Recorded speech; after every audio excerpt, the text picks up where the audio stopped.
நான் பேச வந்தது இன்னைக்கு தமிழ்நாடு முழுக்க மீனவர்கள் எல்லா இடத்துலையும் ஆர்ப்பாட்டம் பண்ணிக்கிட்டு இருக்காங்க. இப்போ கூட நம்ம இது கோர்ட்டுக்கிட்ட வந்து ஆர்ப்பாட்டத்தில் இருக்காங்க. அது மாதிரி அன்னைக்கு நான் சொன்னேன், உப்பளங்களில் வேலை செய்யும் உப்பு உற்பத்தி செய்பவர்களுக்கு நிச்சயம் இந்த அரசு மானியம் வழங்கி அவர்களை காப்பாற்றணும். அதே போல சுதீஷ் வந்து எம்பியா இருக்காரு.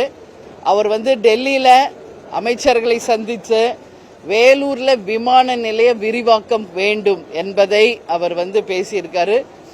ஏற்கனவே அங்க சின்ன விமான நிலையம் இருக்கு, 98 ஏக்கர்ஸ் இருக்கு. இந்த அரசு 100 ஏக்கர் கொடுத்தா வேலூரில் உடனடியாக விமானம் வந்து நம்ம ஏர்போர்ட் கொண்டு வர முடியும்.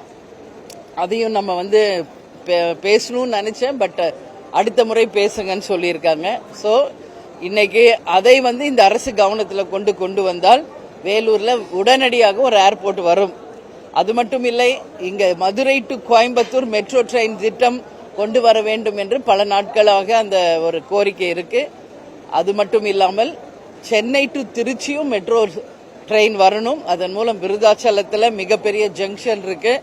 அந்த ஜங்ஷன்ல அந்த மெட்ரோ ட்ரெயின் நிற்கும் போது பல்வேறு லட்சக்கணக்கான மக்களுக்கு வந்து அது பயனளிக்கும் என்பது போன்ற பல ஸ்கீமை வந்து இன்னைக்கு பேசணும்னு நினைச்சோம். நேரம் கருதி இதையெல்லாம் நான் மானிய கோரிக்கையில பேசுறேன் அப்படின்னு நான் சொல்லியிருக்கேங்க.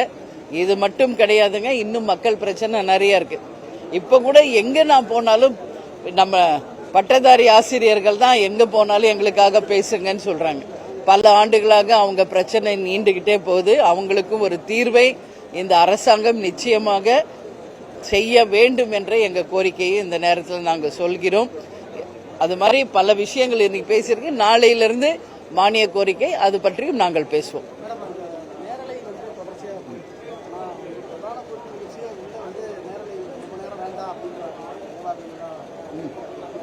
அப்படி கிடையாதுங்க. இது முதலில் பேசியவர் கேப்டன் தான். ஃபர்ஸ்ட் எந்திரிச்சோன்னே இன்னைக்கு அவைத்தலைவருக்கு நான் வந்து நன்றி சொன்னது அதுக்கு தான்.